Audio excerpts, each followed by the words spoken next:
What's up, fearless gamers? This is James the Wildcard, and I'm joined by Matt the Vet. And this is yet another podcast for you all. Imagine that. We're doing stuff on the regular. Yeah, like it's almost like been a weekly thing. It's kind of scary. It is. I'm afraid. We should be. Yes.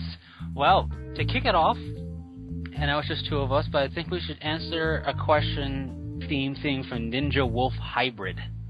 Yes. Yes, and Ninja Wolf Hybrid asks, or for us to describe your ideal video game based on whatever franchise. Star Wars, he gave examples of Star Wars, 40K, Star Trek, Gundam, DBZ, etc., etc. And I guess he wants us to describe our ideal game based on a franchise that we like. Okay. So that's a tough call. Yeah. So why don't we pick a franchise that we both can agree on? Right. First. Sure. So let's pick Gundam. Okay. Because I actually have some experience in the gaming world of Gundam. Okay. I do a little bit as well. Yes, Gundam actually has a decent amount of games out for anybody who doesn't know. I mean, they have Dynasty Warriors Gundam. Yeah. Which, in my opinion, with that game real quick, the game series, I think that's one of the better ways you can do a Gundam game, to have all the different Gundam shows in it, and kind of show how over-the-top piloting a Gundam can be. Because you just go into a zone, you clear it out of bad dudes, and you move on. I mean, I think that's a very good way that they did it to encompass all the different, like, Gundam shows, like Wing, Destiny, all that stuff. But what I really liked from Gundam, I don't know if you played it, was Gundam Crossfire. Now, Gundam Crossfire was actually received terribly here in the States. And it had a bunch of issues in it that once you play, you kind of go, yeah, like the controls were alright, your AI buddies were terrible. Sometimes the enemy AI was glitched out a bit and wouldn't attack or do anything. It just be off in the corner. But it was very much like almost like it took place almost in the 8th MS team style, where you weren't in a Gundam, you're in one of those mass-produced mobile suits. You can be either okay. You can either be the Principality of Zeon or the other side. And you basically are playing in like the last year or so of the war of the original Gundam series, and you're in this regular mobile suit with a squad. But it felt very simulation that way. Like, you walked around, you had limited jumping capability, your weapons were varying effectiveness, and it just felt pretty cool and mechanical. And I think if they were able to do that in a more polished form, and maybe have one that was more of, like, if they could get it done in space, because it was all on land. Because space is hard to do with Gundam. Yeah, that was probably the one thing I didn't like about Dynasty's Warrior Gundam, was I didn't like the space levels. Yeah, the space levels, half the time I was lost. Like, where am I supposed to go? Yeah. I think the only game that I found that has done a three-dimensional space well, in my opinion, was the Zone of the Enders series. Cool. I actually have not played that series, but I will take your word for it, because space is tough. It's the HD collection's out on PS3. Pick it up, man. That is true. It is out. But I mean, for me, a nice Gundam game would be something not so over the top. Look at me charging my gigantic gun of doom that every Gundam series tends to have in it. Yeah. But more of like kind of, so this is what it feels like to be in an awesome mobile suit type of thing. For me, my ideal Gundam game would be one of two parts type of thing. One ideal Gundam game for me would be a very G Gundam style. That would be awesome. Type of game. Would just be, you're maybe not an official like 2D fighter, because the one 2D fighter that we did get was kind of clunky. Yes. But I'd maybe like sort of like an action RPG style with, what? You know what would be a good style for that? I just came to my head. You ever play Mega Man Legends, the 3D one? No. Well, that I played a bootleg copy because my friend got me one because I couldn't find it anywhere to buy years and years ago. But I think it's a Legends series. It's 3D Mega Man, and it's just like you described. You're like, it's almost action RPG-esque, Mega Man style. But that idea of being, instead of 2D, you're 3D roaming. And like you have to find, essentially, like you have to go to the battles. Right. And I think that would be awesome because G Gundam was just so... I think G Gundam gave you, like, all what you really wanted in a Gundam show.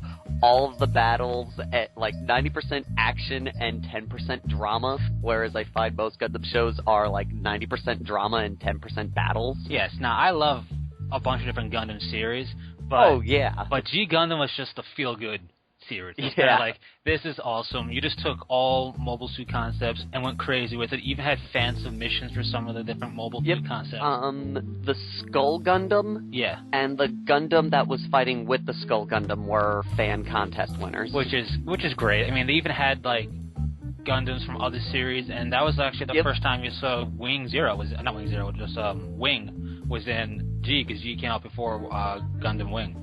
There was another Gundam from, I think, Stardust Memories that actually appears in the background. Yeah, there's a bunch. There's, I think, also the original Gundam appeared. Like, it's just... Yep. Yeah, because it was made by the same guy who did the original series. But that would be like my ideal, like, Gundam game. Or another ideal Gundam game for me would be... This is, like, over-the-top, like, pipe dreaming ideal Gundam game. Is I'd kind of like a setup... pseudo like in the Gundam X universe, which is a show that never hit the States, unfortunately, which is sad because it was awesome. That was one of those things where Gundams were mass produced, right? But it was so everything was on equal playing field because everybody had a Gundam. Gotcha.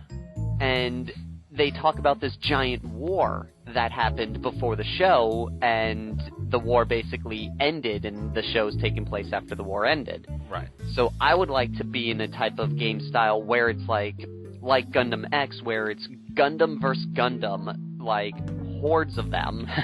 But to really up the ante, it has the Steel Battalion controller. Gotcha. That would be my ideal Gundam game. Is even if it isn't like the Gundam X style, but a Gundam game with the Steel Battalion controller would be like, you will never see me again. That is a cool controller, and would be nice for more things to use it. I agree with the G Gundam game. That would be awesome, because it would just be like, okay, this is fun. Like, it wouldn't be, oh my god, intense storyline. It's just fun. Yep. And the other thing I would, like you talked about with the Gundam X, which I've not have the pleasure of seeing, but I have saw clips and it looks pretty cool, is a game we never got here in the States, I don't believe, series, is Another Century's Episode. And like Ace 1 through 3 and R or whatever it is. And that was all mecha. But something like that, and like, but for Gundam, which is kind of like what Dynasty Warriors Gundam is, only not quite, really. Yeah. Would be kind of interesting. Like, I like the concept of Ace, so let's call it, which we never got here. Part of the reason why is not all the mecha made it here as anime or whatever it is, so we'd be like, people would be like, what is this thing? Because that's what I did when I saw, like, the intros. I'm like, who is that? But it's one of those groups of games, like those mass, like, mechs from every show, is I kind of wish got here because it was the only game that I found where my favorite mech is in it. Right. And real quick, I just love how every time Wing Zero shows up in those entries or those intros, he just blows something up massively. You know? Yeah. It's great because I love Wing Zero for that. It's just, I'm a Gundam, yes, but I have these two awesome guns, and I'm just going to use those. How's that sound? But as far as a game, I would say, being that I believe this is the latest Gundam series, I'll actually like to see a well-done Gundam 00. Because it's that would be interesting. You know, part of it is being the latest series, I think, at least that I know about. It's kind of fresh on people's minds, and it would be kind of topical almost for that regard. And it's just, they did a very good job of having, like, here are your Gundams, right? And here are your mass-produced suits, but they're different depending on basically country or region. And the Gundams aren't leaps and bounds above, you know? Yeah. I did like they did one thing that I kind of enjoyed from in 00, in that the same thing they did in Code Geass, which is if someone created a new technology, then another country would then start developing their own variant to try and combat against it. Exactly. So there might have been one dude that was, you know, the win button in one episode, but in the next episode he'll most likely not be the win button anymore, because countries wouldn't just sit there and go, well, we're screwed. They'd go, well, what can we build to stop this thing? And I kind of like that aspect, where when the Gundams came out, all the countries were like, well, now we gotta build something new that can compete against that. Yeah, you know, they were trying to make their own light drives and whatnot. And what I liked about it was, you know, a lot of Gundams, when you look at it, they're they're basically all a retelling of the original Gundam story. Yep. And to an extent. Some of them, like Seed and Seed Destiny, were straight up, here it is, redone. And Wing redid the original Gundam story as well, but it did it a bit differently with the team. Yep. I'm not saying... I kind of like that aspect in anything, like, if I was... another thing that would be cool in a game is more team-based Gundam play. And I'm not saying Wing... I don't think Wing was the first to do a team concept, but I like the way they did it, and we got 8 states to watch, so there you go. And then 00, basically, it's kind of almost a retelling of Wing. Yeah, I did get a feel of a very Wing-ish feel to it when I did see... I only saw Season 1. Yes, and, which I enjoyed. I enjoyed the re-Wing-esque feel of it, and I think it's part of why I really took a liking to 00. And I like the characters, but that would be a... Double... What's up? Let's go finish. Okay, that would be a good, I think... If they could make a good Gundam game, I would like for them to do it for 00, just because it's, I think, being so recent of a series, it would be easier for people to get into it. Indeed. There's one thing, like, 00 had one of the most, in my opinion, it had one of the most saddest moments in a show, yet it was ironic because it was done with the most annoying character. It is. I don't want to spoil anything, but really was a sad moment. Yep, there's, just without giving anything away, in one episode, like, there's a character in the show that's overly annoying, because it's just the way the nature of the character is. And there's one moment in the show, and it involves this character, and you're just sitting there going, my god, this is the most annoying character in the show, but I can't stop the tears. Yeah, it was really sad. It was so moving. It was just like the most... I'd have to say, in my opinion, it was the most powerful moment in 00, in my opinion. Oh, for sure. It was definitely a very powerful moment in that series. And it was just ironic, because you're kind of like, but you're so annoying. Yeah. But it wasn't. That is true. And so do you have any other type of franchise that you want to see a cool game for?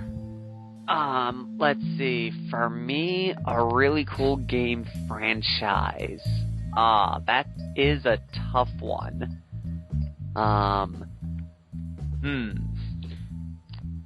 Let's see. Trying to think.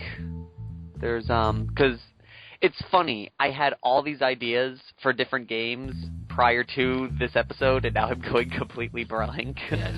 Well, I know for me, this is picking Star Wars because he mentioned it, or she. I don't know what Ninja Wolf hybrid is, but the best Star Wars game I ever played was Republic Commando. And Republic Commando was just a game that, as like I don't want to say a publicity stunt, but basically a big advertisement for Episode 3.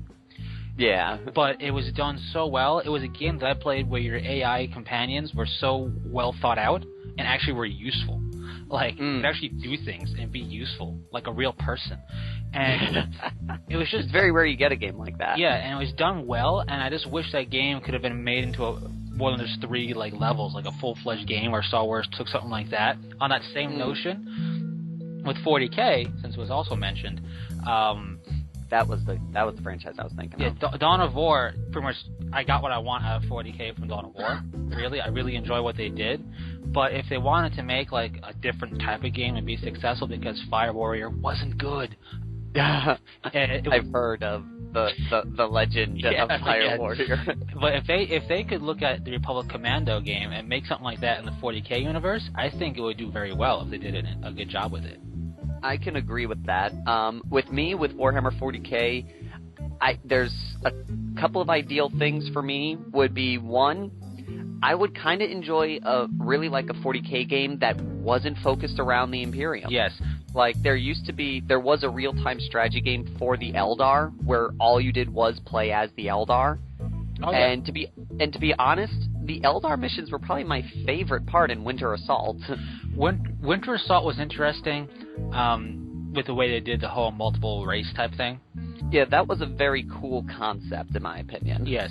I can see why 40K goes so Imperium-centric. That's basically how 40K is written as a whole, which, if you, in case anybody's wondering, 40K, even the codices as well almost have like an Imperial-centric feel. A good chunk of the time, as I always took it, was the Imperium, the codexes were Imperial records of the other races. Yeah, that's what it feels like. And which it feels that way more in the 3rd edition Eldar Codex, because it constantly makes reference to dudes talking about their experience with the Eldar, as in the Eldar apparently inviting them to their craft world to explain themselves to these people. Yeah, and I think 3rd edition in general had that with a lot of the alien codices, because the Orc one had a bunch of little blurs about the Orc strain being like dissected, and the Necrons had like something in there as well. It's kind of like, this is a field report of a Necron weapon. So, yep. But the Imperial, it's very Imperial-centric in 40K, and that's why when I saw Fire Warrior, I was like, this could be awesome. This has nothing to do with the Imperium, and then it was, oh my god, what were you doing? Yeah, but, so I would actually like to see if they took Republic Commando style, but did it with Fire Warrior, and kind of, because I would love to see it, because Tau would make a very good first-person shooter game. Yes, that's the whole point of Tau. Yeah. Just don't do it in Half-Life style, where you have a bajillion weapons and you're just over the top. Like, another really cool one, in my opinion, would be, you ever play the game Sniper Ghost Warrior? In the arcades? Or is that something else? Well, no. Well, that's Silent Scope. Right. No, I have not. Well, Sniper Ghost Warrior was basically you played as a sniper, and you're going through different behind enemy lines. You have to deal with wind factor and rotation of the Earth, and literally you needed to, sound could attract enemy attention. They'll figure out, like, from the way a person was shot where the bullet came from and such. A Ranger version of that would be awesome. That would be pretty cool. Like, if you just played as an Eldar Ranger doing that would be awesome. That would be cool. A Tau Fire Warrior squad type game where you're a Fire Warrior and maybe you can pick up a different gun, but basically it's just your gun, like Republic Commando did it. Yeah, would be cool. Or if they could figure out a way to do the battle suits. Because I think Crisis battle suits. I think the Crisis battle suits, or just all the battle suits in general, from stealth suit to battle suit to even like the XV-88 and the XV-9s maybe, depending upon how you do it, you progress through the story or whatever, would be cool, because you get that kind of epic feel, because you're not just a dude, you're in a suit. Yeah. But you're not super gigantic, and you get some more feeling of maneuverability aspect, and a bit more, hey, I can go into a building if it's big enough type of thing. Not I step on top of it. But another good 40K game that I would love is a Battlefleet Gothic variant. That would be interesting.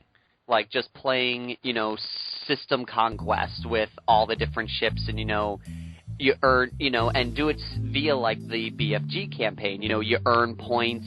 Those points can be used to either refit out your ships or to buy new ships in it, and you have to take over an entire sector. Yeah, no, I mean, there's lots of different ways that 40K could kind of get into the video game market if done well. And that's the hard part, obviously. We're talking about an ideal game here. It would have to be done well, because any studio, given some money, could throw out a product with a name on it, but you want it done well.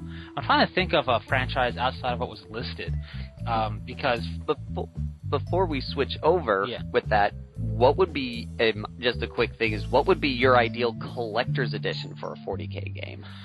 Ooh, Space Marine did it pretty well. I have that collector's edition. That happened pretty well. When the Warhammer MMO came out, I got the collector's edition of that because it was just cool. It came with a miniature. I thought that was cool. My ideal collector's edition for 40K and most games, but I'll tailor it to 40K for this example, would be soundtrack, if it's got a, everybody likes their soundtracks, especially if it's got a good soundtrack. Art book. I love my art books. because then you get to see how, like, from concept to final design and things. Like a well-done art book, not just here's 10 pages. Like a nice art book.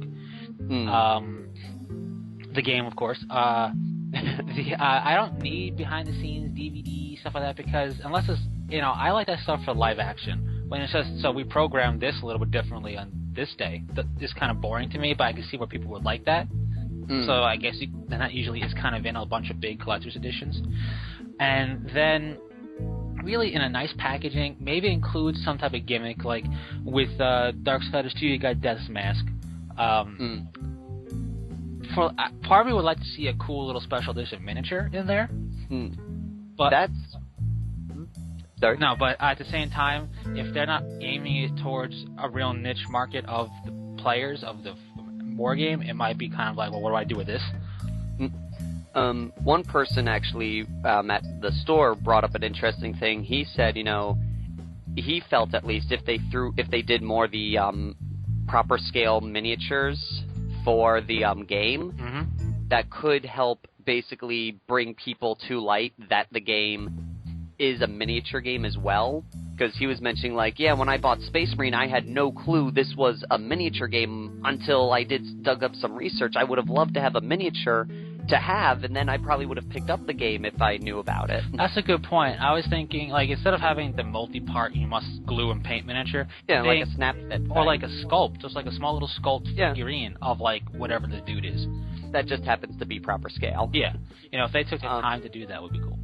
That would be really cool. My ideal thing would be a miniature or a statue. I like decorative statues. Like, I'm hoping, and if anybody from Nintendo, as classic that we do here, is listening to this, please, please, please give us a statue of Bayonetta in a collector's edition of Bayonetta 2, because I will love you forever. Yeah, no, statues are great. I'm a fan of statues. When I got the Infamous 2 collector's edition, it had a little statuette thing in there.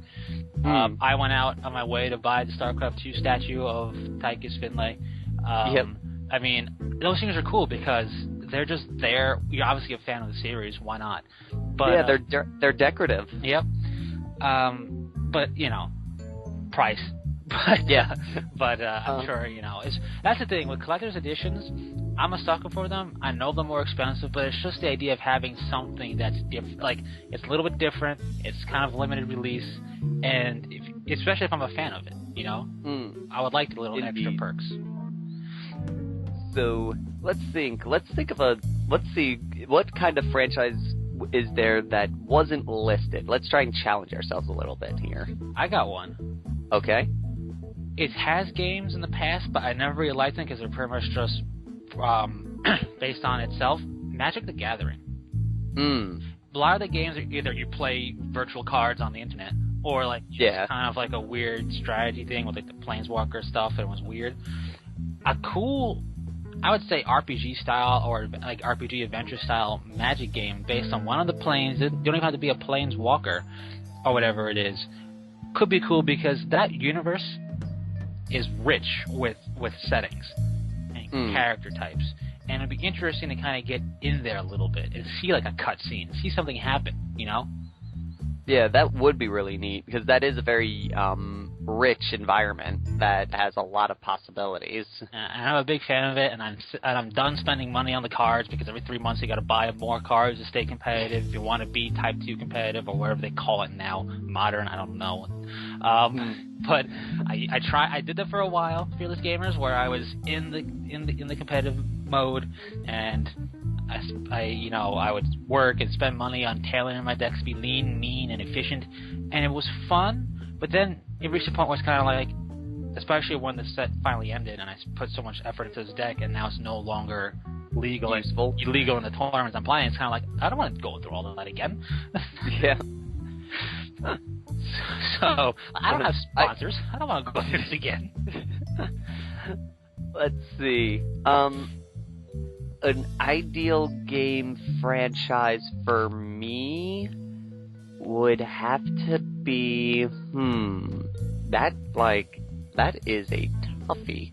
That is a toughie. And while we're thinking, Fearless Gamers, while I'll fill out some airtime while the vet thinks, put in the comments section, what would be your ideal game franchise? It could be one that already has games coming out still or whatever, or one that hasn't had games for a while, or never had games that would you like to see, and how would you like to see it? Because it's tougher than you think to come up with something, especially with all the games that have been coming out. I guess what I'd say is probably an ideal game for me would be, like, again, an action RPG of King of Braves Gao Gaigar. Because Gao Gaigar is an awesome anime with one of the coolest mechs I've ever seen in my life, and is probably one of the only animes where the hero doesn't sit there gawking while the enemy is regenerating. He just sucker punches him while he's regenerating. Yes, can we just go on a bit of a tangent real quick?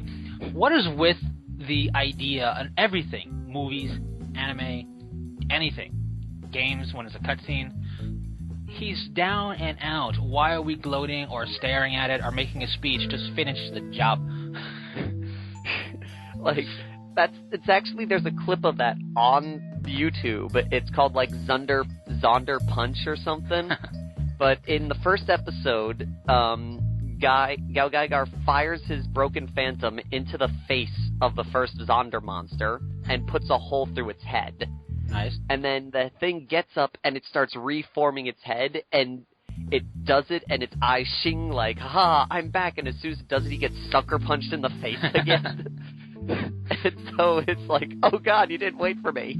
Yeah, like, I mean, even with the bad guys, like, I get it, the good guy has to have an action sequence and win or whatever, but it's just so cheesy because everybody does it. Dragon Ball Z Team 4-Star did the best comment about transformations ever.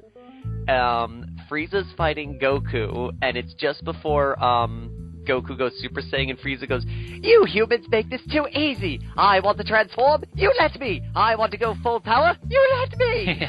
It's true. It's so true. It doesn't make any sense. Like, I get there's certain type of action. You know, like, it's drama, it's yeah. just suspense. But still, it's like you're sitting there going, punch him! Especially if it's a game and I'm in control and it goes to the cutscene where I'm forced to let it regenerate. Like, no, I want to punch it again. Or shoot it again. Yeah. I don't want to let it regenerate. I just used all of my potions and all of my ability to kill it. I don't want to kill it for good.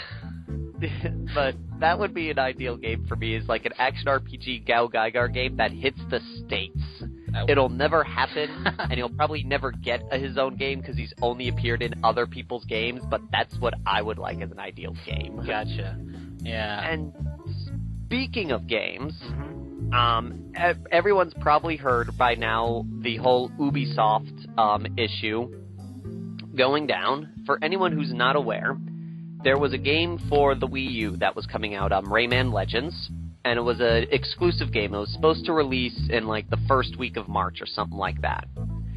And 2 weeks ago, Ubisoft announced, well, everybody, it's not going to be an exclusive game anymore. Sony and Xbox are getting their own copies.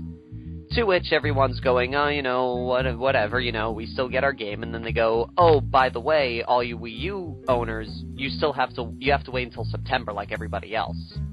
And so the fan base series is up in arms because they find it's not fair that the game has already been finished and they're now forcing them to wait 7 more months.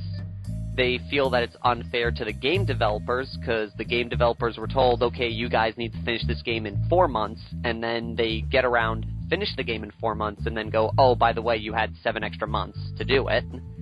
Yeah. And the other people are upset also, I think, because Wii U was forced to wait for Assassin's Creed 3 when the other games got their copies, yet they don't have to wait yet we don't get our game early. And apparently it's bringing up a big uproar over with Ubisoft on that. I mean, it's annoying for sure, and I don't know, I'm not a game developer, I'm not a game producing company. I don't know if they're going to polish it at all, that what they have, or if it's going to let us hold on to it literally in, like, warehouses and then ship it again. If that's the case, then that's probably what they're going to do. From what I've been told, that is pretty much the plan, is that the game is packaged in shrunk wrap and everything, and it's just waiting for Ubisoft to load it onto a truck. See, Ubisoft made a boo-boo here. They should have either let the game release, let it launch on the Wii U, and then even the week after or a month after announced it's coming to PlayStation and Xbox, because you already developed it as a Wii U game. And in that case, and with any system, if something was going to come to a system that I have, and it already came out, and be like, now we're going to release it for, in September or whatever it is for another system, fine.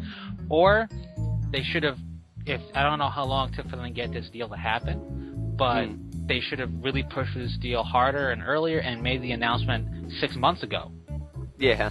In which case, that would probably be enough time to polish some things off still, or make it polish it some more. And I think people would be more okay with it. Basically, announcing it a couple of weeks before release is no fun. Was a poor choice. Yeah, that was real poor planning on their part. And didn't you say to me earlier that somebody got fired by it? According to what I've heard, now one thing that I have noticed, I'm just saying, I'm not trying, to trash, Sony and Xbox fans or anything like that. I've just been noticing a trend. When Nintendo fans get, in a sense, something that's what would be, for lack of a better word, a controversy, they do petitions, they voice their opinion, and I've yet to hear someone scream out that they're going to boycott the game because of this or anything like that, which, again, if you are a Sony or Microsoft fan, I apologize, I'm just going off of what I've observed. I've noticed that when their games tend to have controversies, that tends to cause an immediate ban. Right. Like with the whole Bayonetta 2 thing, all the Xbox and Sony fans were like, well, now I'm banning the game for life, I'm never going to play it. Right. So Ubisoft's response to Nintendo fans going, hey, we kind of deserve this game, we kind of want it now, their response was, well, we'll give you guys an exclusive demo that the other systems won't get. Which is kind of cool. And which is neat. I probably would have been more happy if they said, well, we'll give you an extra DLC off the bat. Yeah. And their other response was they fired the head of their public relations. That doesn't make any... See, that makes no sense. Yeah. How is that supposed to make us feel better? That someone else lost their job. I don't think that dude deserved to get fired. I mean, yes, being public relations, that's kind of his shtick, as how to announce things and when. But if he was... A part of me thinks he didn't go, now's the perfect time. But part of me feels like he would had to because it was coming. Yeah, it sounded like it was like hey, we decided we're doing this. And he's like, really? And he's like, yeah. And it's like, well, how do you want to handle it? It's like, no, how do you want to handle it? It's like, you have till Monday, and then walk out of the room. That's how I envisioned what happened in this guy's office. I picture it's kind of now we gotta tell them now, obviously, because when the game release date comes and nothing's been said and it's not there, they're gonna have some questions. So, I don't think he deserved to lose his job over it. No. And, but real quick, this pops in my head because I never got an answer, and maybe you know. Speaking of the gaming platforms, Xbox, right? Yeah. There was the Xbox, and then the next gen system was the 360. Yeah. Now, I have no idea why it's called the 360, but when I think 360 in my head, I think 360 degrees, which is a complete turnaround back to where you started. Yeah. So from when it launched to now, I it's not something that haunted my dreams. I just forgot about it. But every so often it pops up. If anybody, Fearless Gamers or you, the vet, can tell me what is the 360's name for? I mean, the system's not even a circle. The system's a big rectangle still. Because the 360 means, okay, we're going to go right back to where we started, so re-release the Xbox in my mind. I mean, I think a 180 would have made a bit better choice of degrees, if that's what they're going for, because they made a 180. They switched gears. It's now full forward, full bore. I don't get it. Do you have any idea? Okay, the meaning of the 360 is that they will experience different game styles depending on their preferences and not depending on the game. Technically, the number means a total turnaround, which is also applied on the Xbox 360 console. It moves away from traditional settings of game consoles. Usually, players only reply on what it is set on the game console, and they cannot do anything about it. They would just have to go with the setting of the game. But with the 360, the players are able to specify the things that they want the game to do for them, which gives the player a chance to experience different gameplays. To add to that, they can also create their own game strategy and not just choose the options from the menu. That doesn't make any sense, because I have yet to see a game that really does that. Yeah, I don't know, but that's one thing I'm getting here as what the 360 in its title means. Like, that would be an awesome concept if games did that. Let's see. Another thing is that, you know, it's supposed to be a whole giant turnaround that the 360 went around. It's called marketing. How does the number 360 make you feel? A lot of people, it represents a revolution, 360 degrees, which take it as a play on words, specifically subconsciously that the Xbox 360 is a revolution in games. To others, it is just a higher number than 3, PS3, or it's got to be better, right? It's word association. The number is whatever you make it out to be, is what one other person states it as. Well, yeah. Which I can understand. Like, you know, the Earth, I guess you could kind of do it. Well, the Earth spins 360 degrees and it's a new day. So it's like a new day in gaming history. I get it. But at the same time, like, just for me, when I first saw that, I'm like, so we're back where we started? Yes. Yes. That was what I was thinking. It was just, there's just something in my head, and I'm wondering how the Fearless Gamers, when they see 360, is that what they thought, or do they think, like, big number? No, I like that everyone's calling the next Xbox the Xbox 720, because that's 360 times 2. Yeah, I mean, that would be a kind of a cutesy thing there. If they did that, but if they go there, like, for all we know, it could be Xbox Next. For all we know, it could be called the Microsoft Box. Yes. Or the Microsoft Box Cube thing. Well, from what I've actually heard, speaking of, apparently the new Xbox will watch you while you're sleeping. Well, you know, it's gotta let you know if you're naughty or nice, I guess. I have no idea. Supposedly the Kinect is required on it. Yes. And it's sort of like how Nintendo systems, when they're powered off, they still have power running to them. Yeah. Apparently the Kinect bar is still on with the little power that's circulating through the system. And even when you're not using the system, the Kinect bar, it's on, so it's always watching and always listening to you.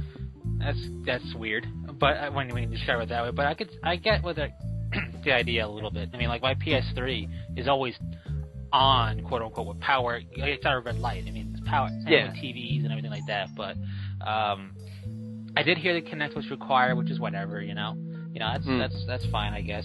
I don't mind as long as the Kinect gets improved upon, because it's got a lot of problems. Yeah, I mean, it's new technology, and as long as it's improved upon, not just rehashed, with anything, it'll be great. But yeah, no, that's something that always wondered me. I always wondered why they went with Xbox, but because, you know, it's Microsoft. Yeah, supposedly the only reason it was created was because Sony made the PlayStation. Right. And they're like, well, we gotta bury this thing. Yeah, and to be fair, it gave healthy competition and I would say improved games overall, because now we got technology increases, and much like you know, racing or even the military, technology that goes through those things, through these kind of things that aren't a necessity, especially with racing and with video game stuff for entertainment industry, that technology trickles down through that and then trickles out. Yep. So other things will benefit from having this rush in the gaming industry. Yep, and it's also, like, it works also between the platformers. Like, a good example is, like, the Wii U. Its controller has already inspired ideas for Sony and Xbox as to what their games controllers are going to be. Oh, yeah, and like, there's this great graphic online right now, because there's, like, a prototype, quote-unquote, I take this with a grain of salt, of the PlayStation controller. Right. And supposedly it has that touchpad from the back of the Vita on the front of it. Gotcha. Which could be a pretty cool, you know, like, little mouse concept thing. Maybe PC ports would actually work better with that concept. Yeah. But someone put a grift on it because it just came out after they have that whole patent that can stop a game system from playing a used game. Right. And it has on it the little screen that superimposed these flashing lights that just scream, used game, used game, used game, used game. I'm picturing the Jurassic Park. You didn't say the magic word. You did buy from retail. I have to say, detail. That is one thing I don't like. I've heard about that, and I don't think PS3 is alone in that, is it? No, I believe Microsoft also has a patent on it. Which is kind of I think Nintendo's the only one who didn't patent a sort of a product that would prevent their system from reading used games. Because, I mean, used games is a big market for people to be playing a game. Like, people want the game but can't afford it at full price, so they get it used, especially if it's a game that doesn't have big, massive multiplayer online content. Now, I can see a used game to do it already. You need a code to make it multiplayer. I could see limiting that. They do that already, and you can buy a code for it. But if somebody's going to get a nice deal on a used game, especially if it's something that, you know, they just got into, let's say, the PS4 or the PS3 now, we use this example, and it's a 3-year-old game, you know, it's just something to me I think is kind of lame. Yeah, it's one of those things where I can get where they're going from because used games generate no profit. Right.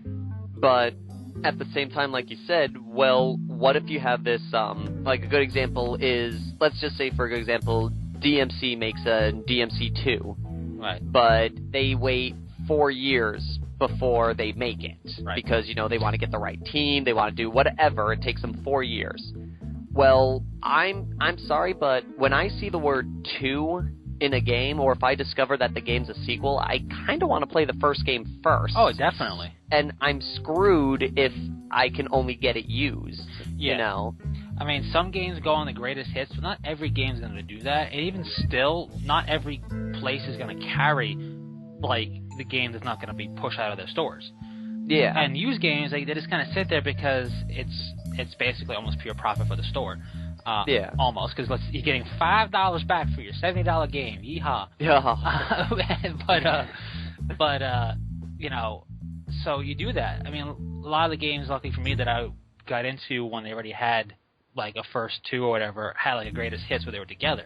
But not every game's going to do that. And maybe it's just a game that, you know what, you're a fan of the series, you just realized it has a game on this console that you own, and now you want to try it, or try and get it.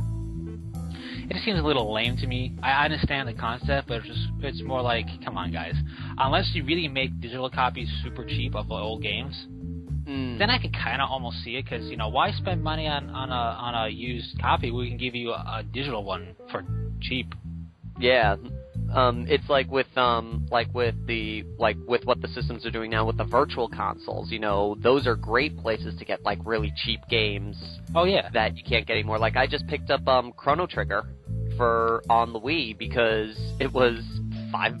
Chrono Trigger's so good. I love Chrono Trigger. And I'm just hoping that, because Nintendo mentioned that they're going to be up-converting some of the console games, I'm hoping that, if anything, they will do Chrono Trigger and they'll throw in the PlayStation cutscenes. Cool. Because they weren't in the Super NES version, but they were in the PlayStation remake. So I'm kind of hoping that maybe they strike some sort of deal to get those cutscenes into their version, which would be awesome. That would be. Those are cool cutscenes. I have it for the PlayStation version, and I have that for the PS3, like the discs, and since mine's fully backwards compatible, I can play. Yeah, you lucky SO. Fun thing with that, speaking of that, the guy who did all the cutscenes for Chrono Trigger was Akira Toriyama, who is mostly known for Dragon Ball and Dragon Ball Z. Oh yeah, you can tell when you look at the main character. The villain is Piccolo. Yeah, the main character is kind of like, is that Goku? And speaking of that, have you heard of the new Dragon Ball movie? No, I have not. There is a new movie, it says, I don't know if you heard Elena here going, yeah! There's a new movie coming out called Dragon Ball Z Battle of the Gods. It's officially movie 14 in the series. It takes place before the last episode of Dragon Ball Z. Interesting. Which is because there's like how big of a gap between? There's a 10-year gap between when they defeat Boo to the last. Right. Yeah, so there's like a 10-year gap between the two episodes, and this one apparently happens 2 years after Boo's defeated. Gotcha. The whole thing is yes, and then there's the whole special with Vegeta's brother, and now they're vegetable. Woohoo! For anyone who doesn't know, Vegeta apparently does have a brother. His name is Tarble, so when they're together, they're Veggie-Tarble. That's terrible. But and yes, well, that's not as bad as the villain in the special, which is Avo and Kato. Yeah, well, it's a theme, I guess. Yes, well, funny thing for anyone who doesn't know, the Ginyu Force is actually the Milk Force. And, like, Raccoon is cream, Birder is butter, Jace is cheese, Godo is yogurt, and Captain Ginyu is Captain Milk. And all together they are the Milk Force. Yeah, well, you gotta have your milk. But, well, and they're so super powerful because milk is good for you. Yeah, it does the body good. So, anyway, the movie's theme is there's this guy, Berusu, which I call Bells because it sounds like bells, and is what? Birusu. And, his henchman is Whis, so it just sounds like their pun is supposed to be bells and whistles. Yeah. So, I just call them bells and whistles. Bells is what's called a Makaioshin, which is which is like an evil Kaioshin. The Kaioshin are the gods of creation, and he is what's titled the god of destruction. His purpose is he awakens every so often, blows up a bunch of planets, and then the Kaioshin recreate planets so the balance is kept throughout the universe. Interesting concept. What? Interesting concept on that. And for anyone who's only used to the dubs, thank you, Elena. The Supreme Kai is what you would refer to as the Kaioshin. The orange dude who could teleport wherever he wants in the Boo Saga was he wasn't orange. He was blue skinned with the white, purplish skin with the white mohawk. He in the dub he's called the Supreme Kai. But in this one, he's a Kaioshin. But anyway, he wakes up, and Whistles tells him that Frieza has been defeated, and he's defeated by this guy named Goku. Oh, that's what we read in the plot summary. That's what you told me. And so Bells goes, well, I must meet this dude. And so he goes down, and he basically slaps Goku around and wails on him because he's the god of destruction. And he goes, well then, is there nobody on this planet worthy of me fighting? If not, I'm just gonna end button this planet. And so the Z Warriors then have to go and defeat him before he does that. And what I'm hoping personally, because they're kind of glazing over Whistles in all the trailers, in the poster he's hidden in the background, I'm hoping he's the actual villain of the story, and like at the end he goes, you fools, I just needed you to do this for me. Yeah, that would be interesting. But because it's Dragon Ball Z, and no offense, but a lot of the villains tend to be two-dimensional, it's probably not going to be that complicated. Well, that was the treat of Dragon Ball Z when you watch it. It's kind of like, I get it. I understand what's going on here. No, like, don't get me wrong. I love me Dragon Ball Z. Vegeta all the way. Right. But sometimes, like, there's just things like sometimes you could just tell like there isn't going to be this overly complex twist at the end type of thing. If they say Whistles is Bells' assistant, so that's all he's probably going to be is his assistant. He's not going to have like this double, background where he's like, oh, I've always wanted to take over and stuff. Like, it's probably going to be he's just his loyal servant and that's it. Yeah, and that's refreshing because the twists, especially like for a few years, have always been like required, and it's kind of annoying. Kind of like, okay, what's the twist now? In things, it's kind of like I'm done with twists. Well, I kind of like it because, like I said, there's very little in it in Dragon Ball Z that I've seen. A lot of times, okay, they get the whole, I think the biggest twist out of anything that I can recall is when Vegeta basically outright admits that despite how he acts, he actually loves his son and his wife. Yeah. I think that was like the biggest surprise twist I never saw coming. It's like, wait, you have emotions? What is this? Wait, do you care for someone? Bullcrap! Exactly. But Oh, yeah. Like, that, and the fact, like, when he admits, I let this happen because I was kind of embarrassed by the fact that I had feelings. Like, that I was kind of that kind of took me for a loop. Right. Like, he was probably the most complex of all the villains. Yeah. In there. And ironically enough, if you think about it, he's the one villain Goku doesn't beat. Yeah. Vegeta beats Goku in the Saiyan saga. Yeah. And it was Gohan, Krillin, and Yajirobe of all people who actually beat him. Yeah. And in the last time they actually fought in the series, their fight never ends. Like, it gets interrupted, so technically speaking, they still have not answered the question, if Goku and Vegeta got into a fight, who would win? Yeah, but at the same time, not to get into this to cause a ruckus with commenters. Oh, come on, it's fun. We need comments. It's always been implied that Goku would just wipe the floor with him, especially because he held back and didn't go to the third form. It's like, I was holding back, and I kind of want... Well, in that excuse, it wasn't like he was holding back because he says that if he went Super Saiyan 3, his time on Earth would have been shortened, and he wanted to deal with the Vegeta problem and still have time left on Earth to fight Boo. Right, well, that's my point. If he went 3, though, it would have been like, over, but I now have to go bye-bye. So, see. But my argument, though, is power-wise, Goku is pretty much more powerful than Vegeta because Vegeta's only achieved level 2 in Super Saiyan form. But Vegeta's got so much more stamina. He could, like, Goku could wail on him for hours, but eventually Goku's gonna be like, I'm tired, and Vegeta's like, what? I'm still here! Come on! And then just sucker punch him once, and Goku would be down because Goku just wasted all his energy trying to defeat him. That's personally what I think would happen, is that Vegeta would get wailed in the beginning, but the fact that Vegeta's the Energizer Bunny would make him win at the end. I like Vegeta over Goku, if we're going this whole DBZ thing. But at the same time, I think Vegeta would lose. But what you say makes sense, because when you see Vegeta fight in the series, he fights to win, to put you down, to kill you if he's got to. He doesn't care. Goku, a lot of times, I feel, fights just enough to get you to stop.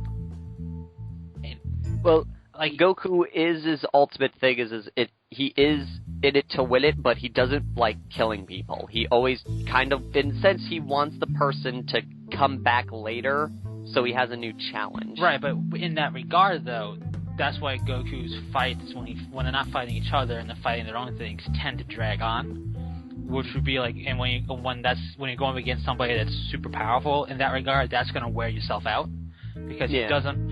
I don't want to say he's pulling punches, but for lack of a better term, he's pulling his punches a little bit here and there, and that can wear yourself out. And if you think in a real fighting scenario, whether you're fencing or whatever it is, if you're holding back deliberately and drawing it out, you're going to tire yourself out.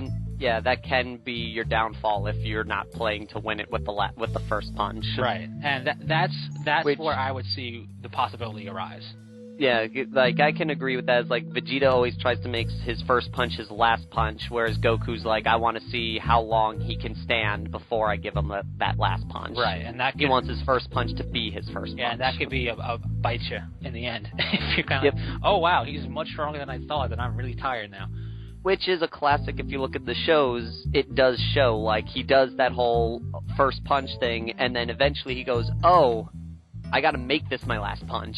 Yeah. And that's when he, like, steps up to the plate. Yeah. The one thing, though, I can never get, because I've only seen it done twice, and it wasn't really that big, is in the show they keep claiming Vegeta is a tactical genius. Oh yeah, it's true, and they never do anything with it.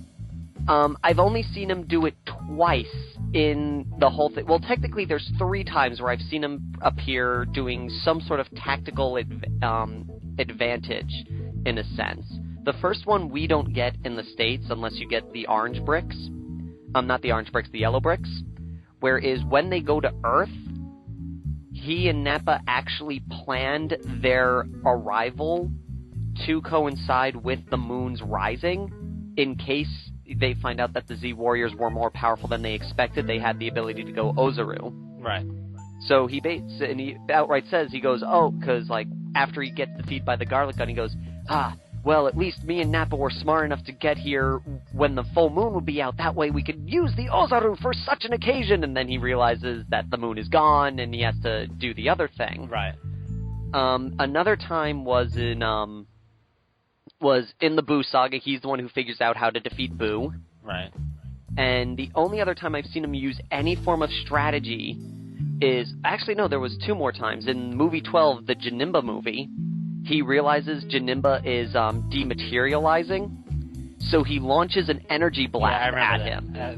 And basically gets Janemba to teleport the energy blast with him. And he kind of uses that as a way to figure out where he was going to appear. And the only other time was in the Pladia video, or as most people know it as Plot Against the Saiyans. The villain has this super energy shield that no one can break through, but it takes a small moment for it to actually form, and Vegeta was able to figure out, like, the warning signs of his shield going up, bamf right behind him, and put a final flash in his energy ball before it closed, so he was literally stuck with a final flash explosion inside with him. Yeah, and I remember those times. And it's true, you know, he was told to be this tactical, brilliant guy.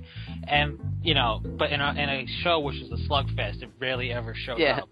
And the only other time is you can argue Vegito's plan for getting absorbed could have arguably have been the Vegeta part of his brain thinking that up. Yeah. But also, I mean, you know, DBZ, I enjoyed it, but, you know, it is what it is, and I'm not going to make it to be more than it is, which, I enjoy it. It's great, fun to watch. But that type of show, it really is who's the focal point now, they get all the glory type of thing. And Vegeta was rarely a focal point. And like, he saves the day here and there and becomes like he's important. But, you know, the idea of being DB, this is something I was told me a while ago. I'm not super expert, but, you know, Dragon Ball was a Goku story. DBZ was kind of meant to be the Gohan story. And originally, it was going to be Gohan. And then it just went, Goku. Well, that's why the Great Saiyaman saga was supposed to be the, like, when Goku dies in the Cell saga, it was supposed to be the passing of the torch, basically going, okay, everybody, Goku's going, and you now have Gohan. But apparently after that happened, the ratings for the show plummeted, and they're like, and during a census, they're like, you know, why aren't you watching the show? They're like, because Goku isn't in it. And so they had to bring him back. Right. But I mean, when he had the idea of focal points and then specific sagas and whatnot, having specific characters that you know are going to be the big guy to be important and everything. Yeah. The other ones are diminished, even in their capabilities a little. I don't know how true it is, but I heard a rumor once that Vegeta was Tori's least favorite character. I don't know. Maybe. Piccolo's his most favorite. Yeah. Yeah, it's like Piccolo was his favorite, that's why Piccolo always has the most awesome entrance. Yes. But apparently he does change his mind a lot. Like, 1 minute he'll say it's Piccolo, next minute he'll say it's Goku, 1 minute he'll say Vegeta's his least favorite character, next thing he'll say Yamcha's his least favorite character. Like, he's very... And there's also, like, things like... One time someone said, oh, the Frieza saga was when it was supposed to end, and it wasn't supposed to go past that. And Tori never said anything like that. Right. But then someone asked him, hey, was Frieza always supposed to be the ending? And he's like, oh, yeah. So I've always been brought up to believe, like, Toriyama's one of those guys where you go up to him, you spew out your theory on something, and he goes, yes, that is exactly what I was... Wow, you understand me. Yeah, and that seems to be the trend with Tori. That would be kind of cool, though. It's just kind of because it makes him be one of those guys that's kind of like, yeah, totally, you're not wrong in any regard. Move along. Yes, that's apparently everything that he does with it is like there's no real yes or no answer to any of those. Well, I heard this. Well, I heard that. Right. Because he'll always say that's exactly what it is. The only thing that is clear, proven fact is that Gohan was supposed to be the main character after the Cell Saga, and then Goku came back because of rating problems. Right. I mean, that's the only true fact that we can say 100% is true. Yes. And yeah, and just to go back to how we brought this up with the Chrono Trigger thing real quick, because they really do, you can really tell his art style. Yeah. And that, I don't want to say his art style, either you love it or you hate it, but it's definitely not the realism factor. It's very fitting, and he does a very good job in Chrono Trigger with the characters, but you can definitely tell the influences for some of them. Like, the main character's got the Goku face a bit. I mean... Yep. He's got a little bit of the Goku spikes. Yeah. One thing I'll always give with what? He didn't make that. Yeah. One thing though I will give to him is he does know how to draw martial arts combat. Like, when he decides to show it and not just do the classic, black lines and the fists at the end. When he does, like, some of the twists and the turns that the characters do, they're very fluid motions. Like, he's very good at depicting martial art movement, in my opinion. He's good at depicting the movement, the fluidic movement of... Yeah, I agree with that. And I'm not saying his art style isn't good. It's just that clearly eyes do not work that way. Yeah, no, I totally agree with that. And hair will never look that way, ever. Don't even no matter how much hair gel we use. But, what? Best bananas ever? What? Apparently Super Saiyan hair is referred to as Super Saiyan banana hair. I could see it. I could really see it. It really is like a banana. And it is. It's like a bunch of bananas, especially Super Saiyan 3. Oh, yeah. That just looks like a bushel of bananas. Like, in my theory, with DBZ a little bit, and the whole Dragon Ball universe, including, and nobody likes the GT, but including that a little bit, is it's all based on 80s hair metal bands. The crazier your hair is, the more powerful you are. Yeah. That's why Nappa lost. He had no hair. Yes, he has no hair. That's why Frieza lost. Yeah, he had no hair. I mean... Well, originally Nappa did have hair, but then he shaved it off. Right, but he shaved off his power. Yeah. I mean, Goku had to grab and die onto the, what's his name? The first Saiyan that he saw. Oh, Raditz. Because he has so much hair. I mean, yep. He had to grab him and sacrifice because of all the hair. Yes, his hair made him too powerful. The only exception... So he was so weak, they could grow Raditzes. Yes. The only exception would be Piccolo, and he's just so drastically different and alien and green and good guy that... Well, the hair rule only applies if your alien form makes you look human. True. There you go. I will accept that. So, the hair... that's why Super Saiyan 3 has so much hair. It's so much... The power's in the hair. I mean... Yes. Come on. It's like Samsonite. You cut off his hair, it's over. Yeah, you have to... the power's in the hair, and that's why I say it's like 80s hair bands. Because all the 80s hair bands that were good had ridiculous hair. So... that's my theory on DBZ. And one thing also, like, what I'm kind of interested in finding out in this new movie is what Bells' second form is going to be. Because every villain has a transformation. Yeah. In some way, except for Turles. Turles was the only villain that didn't have a transformation sequence of some way, shape, or form. Right. I mean, I wonder what it's going to be. Maybe it's Whistle. Maybe Whistle is the second half. Yeah, right. And they do like, you, Jean, and they turn into Super Whistles. Oh, my God. A bell whistle. Oh, wow. That just happened. Maybe it has the evil earrings. Who knows? Oh, those evil Putaras? Yeah, maybe it has like an evil version. Who knows? Evil? Yeah, who knows? We don't know. What? No matter who puts them on, they become evil. Yes, they become evil versions. That's how it works. Just like and they give it to Emperor Pilaf, which I hate the fact Emperor Pilaf is in the damn movie because Emperor Pilaf was a stupid. What? He turns into a kid? So we're gonna have to. So he's now officially. Oh, you know what that is? Probably it's probably to justify that he's in GT. Probably. It's probably to justify that he's GT. He somehow becomes a kid again, which means Tori is going to accept GT as canon then. It was unofficially accepted for a while. It's unofficial canon because the only thing Tori did was he approved the Super Saiyan 4 image. He gave Vegeta the mustache, so yes, anyone who hates the whole Vegeta having a mustache, that is Tori. That is all Tori's idea. It was funny though.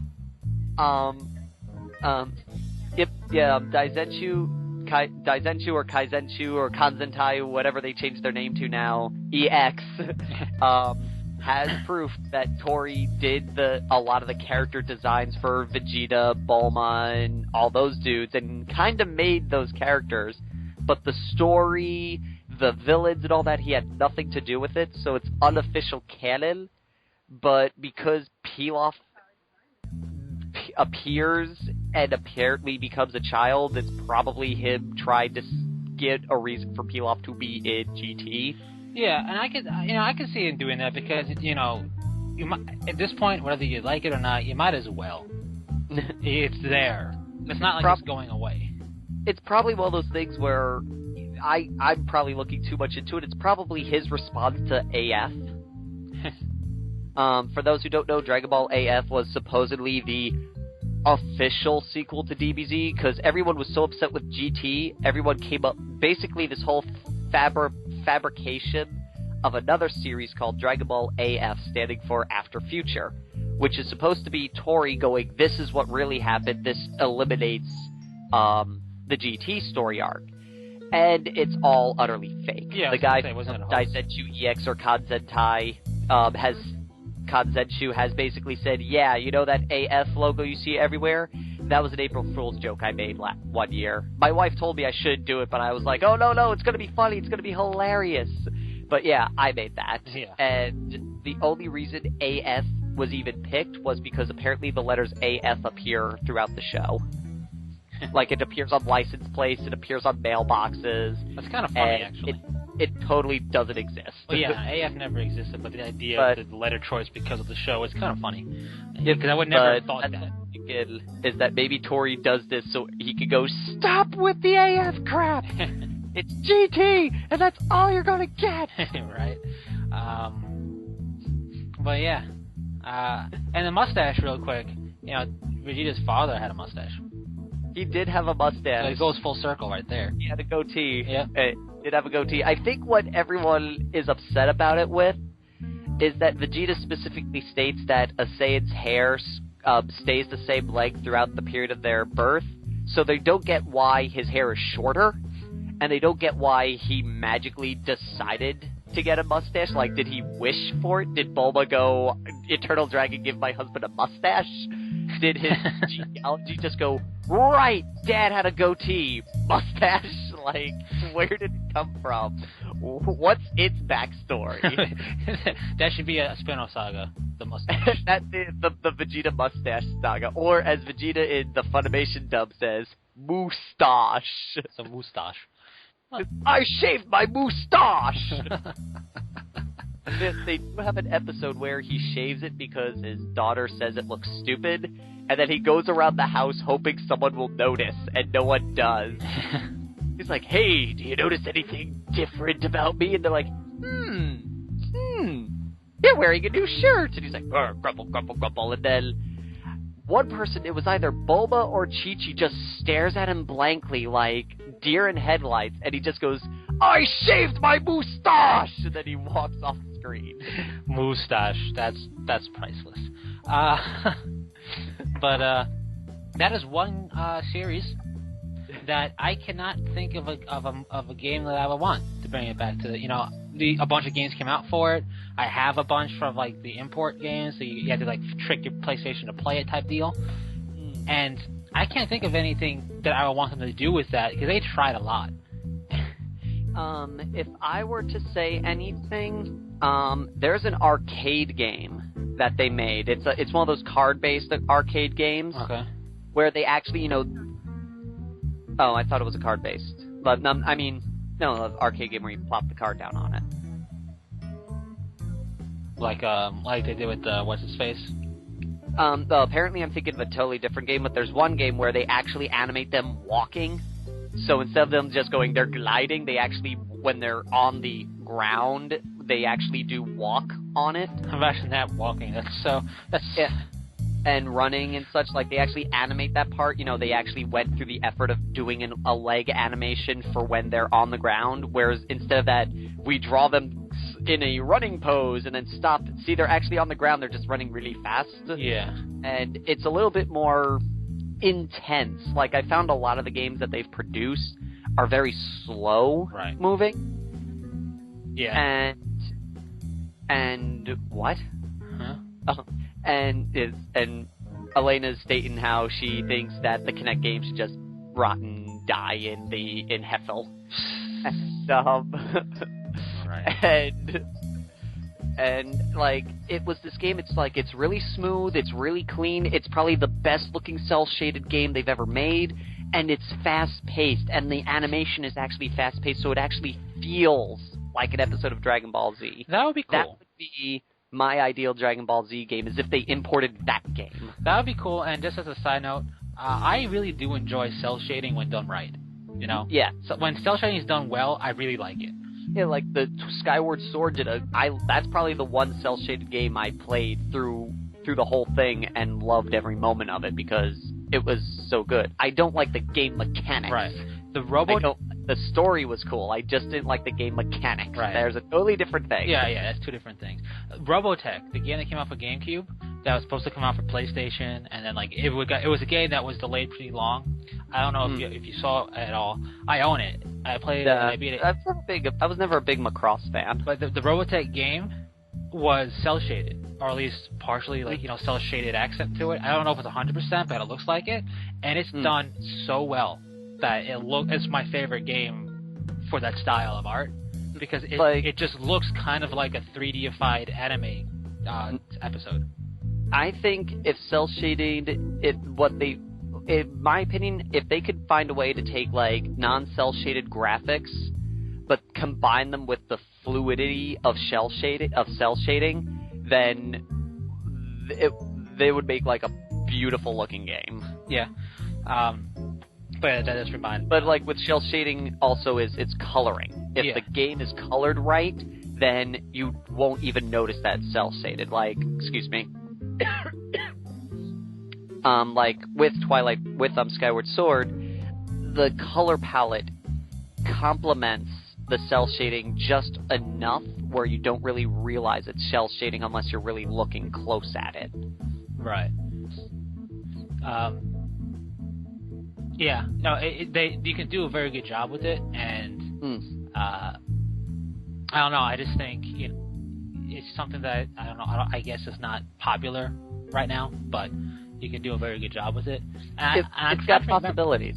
I think Robotech Battle Cry was cel shaded, or at least partially. It felt like it to me, at the very least. And if it wasn't, good job because it looked really good. And but it was fun.